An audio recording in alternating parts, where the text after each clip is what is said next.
There's two things that are true for fat loss: calorie deficit, protein. Pay attention, please. That was totally uncalled for. Like, pay attention? Who is she? Like, is she God? No, she just lost some weight. So don't ever tell me to pay attention. I am paying attention. Obviously, there has to be something else. It's not just calorie deficit and protein. There has to be something else. I walked, I strength trained, I tracked my progress. You carb cutting clown. You lost 30 pounds 19 times? 19 times? You lying.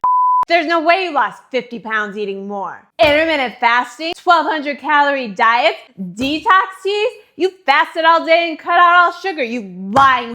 Wow. I have one thing to say. Own up to what you did. Tell the truth. I saw the book.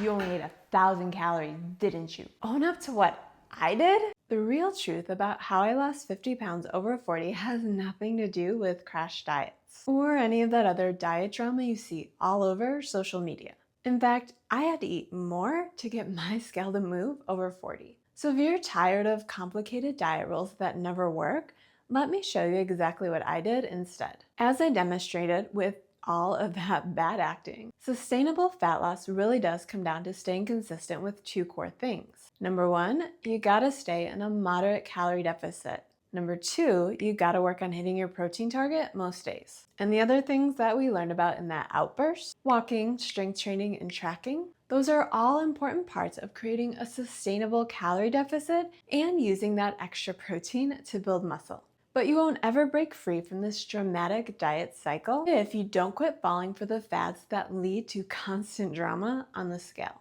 Here's what most fitness experts forget to tell you. But once you understand this, you will finally understand why you have been struggling with your weight. When you're over 40 and you slash calories to 1,200 while ramping up cardio, you're not just losing fat. You're also losing the muscle that keeps your metabolism strong. And that's why 95% of people who lose weight quickly regain everything back plus more. But here's what changed the game for me. Once you break free from that quick weight loss mindset and finally accept sustainable weight loss just takes time, then committing to losing only 1 or 2 pounds each week becomes the approach that finally changes your body after 40, but this time for good. And this change happens when you commit to eating in a moderate calorie deficit. But how do you create this deficit? First, you need to figure out your numbers. Not some generic 1,200 calorie plan that treats every woman the same. Not another extreme diet where you cut out everything that you actually want to eat in order to push calories low. Start by heading to an online macro calculator. I'll link my favorite in the description. Enter your stats, so your height, weight, age, and be honest about your current activity level. Even if you plan to ramp up activity while dieting, let's start by figuring out where you're at now. Then choose a 20% deficit. Not 30, not 40, 20%. This gives you enough of a deficit to lose 1 to 2 pounds each week without sending your body into starvation mode.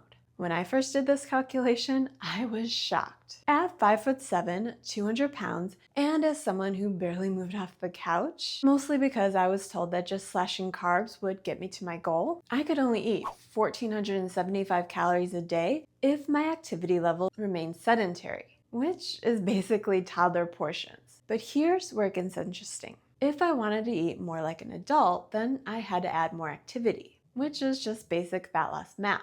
But even just adding 45 minutes of brisk walking most days, which is only walking 15 minutes after each meal, that meant that I could eat at 1,925 calories while still losing fat at a moderate pace. And I haven't even added in activity from strength training yet, which bumps me up to over 2,000 calories a day while losing weight. But here's where most women completely sabotage themselves, which is the same thing that kept me stuck for years. You think that you need to hit your calorie goal perfectly every single day. So you eat like a bird Monday through Friday, then you feel so deprived that you go completely off the rails on weekends.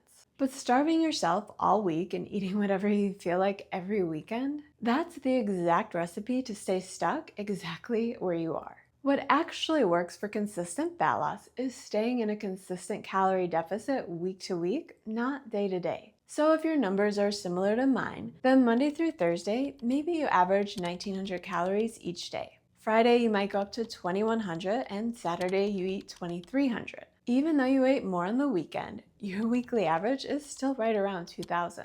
This can give you some wiggle room on the weekend if you eat a little bit less during the week. No, that doesn't mean that you can throw back everything in sight, but you can order a reasonable meal out while still making progress. This is the reason that I track everything in my goal tracker. I look at my weekly calorie average instead of trying to hit my number perfectly every single day. There's some days where I only eat 1,700 calories, while other days I might eat 2,400. As long as my weekly average stays around 2,000, my fat loss stays consistent. And here's the secret weapon that makes it so much easier: walking. I'm not talking about lollygagging while your dog stops to sniff every bush that she sees along the way. While yes, it's great to get outdoors, if you want to use walking for fat loss, you gotta walk with purpose to get the most calorie burn out of your walks. Maybe that means walking on an incline treadmill, or walking at a brisk pace outdoors where your dog isn't stopping to pee every 30 seconds.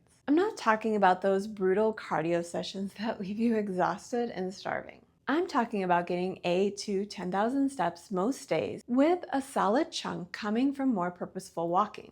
And here's why this works. Walking burns calories without spiking your stress hormones. It actually helps balance your hormones while creating that calorie deficit that you need. Plus, it's something that you can always do. Not something where you just do it for 6 weeks while you can muster up enough energy in order to survive another extreme diet. When I first got started, I went for one long 60-minute walk on my neighborhood walking path pretty much every morning, which is a great starting point when you're coming from a completely sedentary lifestyle. But once I began getting my heart rate up by walking on an incline, my fat loss results took off. If you don't have a solid 60 minutes to walk in the morning, you can even split this up into a few brisk walks, maybe getting it done after meals. The key is making it part of your lifestyle, not some punishment that you have to endure. This weekly average approach is what finally broke my 30-year yo-yo diet cycle. But tracking calories while moving more to boost your deficit is really only half of the equation.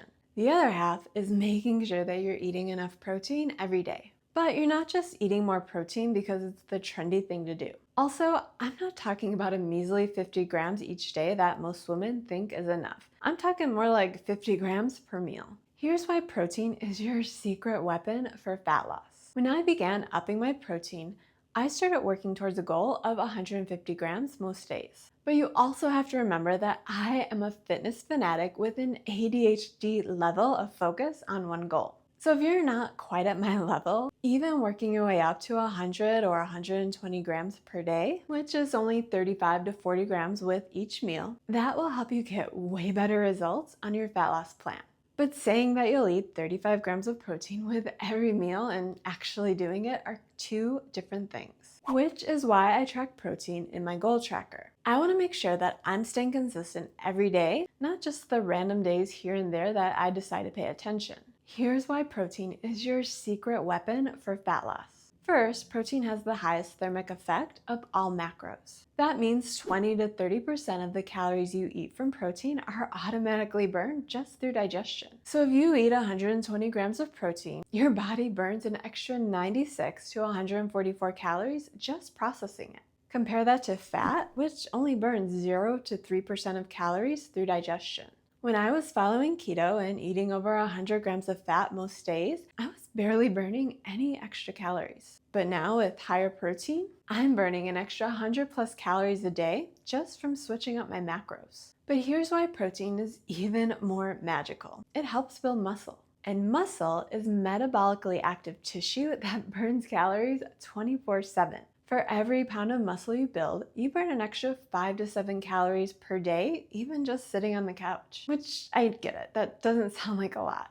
But when you build 10 pounds of muscle, which you can do with just 2 full body workouts each week, suddenly you're burning an extra 50 to 70 calories every day just sitting on the couch, which is just like getting a free 30-minute walk every day without even moving. But here's the catch. You won't build muscle if you don't strength train. Now, before you panic thinking that you need hours in the gym, you need to understand that even 2 to 3 full body workouts each week can help you build muscle. Or even just 15-20 minutes each day if you're doing this 5 to 6 days per week, if that's what fits your lifestyle better. You don't have to become a bodybuilder.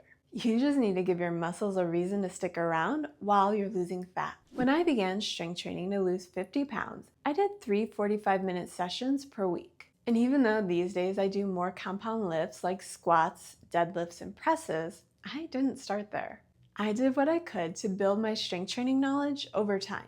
But before you jump in head first, you need to understand that 20 pounds of fat won't just fall off overnight. This is a long-term approach, but here's why that's actually good news. Every crash diet I followed worked temporarily. But I always regained the weight because you can't live on 1,200 calories and 2 hours of cardio forever. This eat more, move more approach, I've kept my 50-pound loss off for 3 years while eating 2,400 calories most days. That's the power of working with your body instead of always working against it. But I never would have gotten these results without the one thing that ties everything together, which is tracking the metrics that actually matter. So I track my weekly calorie average, my daily protein intake, steps, and my weekly weight loss trend in my goal tracker, which looks really complicated, but it really only takes 5 minutes a day. But it's the most important 5 minutes of my day, especially since tracking is the difference between just guessing and understanding the results that you're getting. When you track the right metrics consistently, you start to see patterns. Maybe your weight stalls when you're not hitting your protein goal. Maybe your fat loss is more consistent when you get more steps. The data is what tells the story, but that's data that you won't have if you don't bother to track. I know none of this is exciting as promising that you'll lose 10 pounds in 10 days. But if you're done with the yo-yo cycle and you're ready for results that actually last, this is exactly how you do it. Moderate calorie deficit based on your stats and activity level. Protein at every meal tracked consistently. Walking with purpose most days. Strength training 2 to 3 times each week. And patience with the entire process. Like a lot of patience. Because even though it took me longer than a year to lose 50 pounds, this is the first time I've ever kept it off, and I eat more food than I did when I was 50 pounds heavier. If you want help setting up the exact plan you need to follow for consistent fat loss, check the pinned comment. I would love to help you build a plan that finally sticks. And if you found this video helpful, then watch this one next. I'll show you the exact difference between where you are now and where you can be in 12 months when you follow this move more, eat more approach. The transformation from what you're currently doing to where you can be with a few small tweaks will shock you.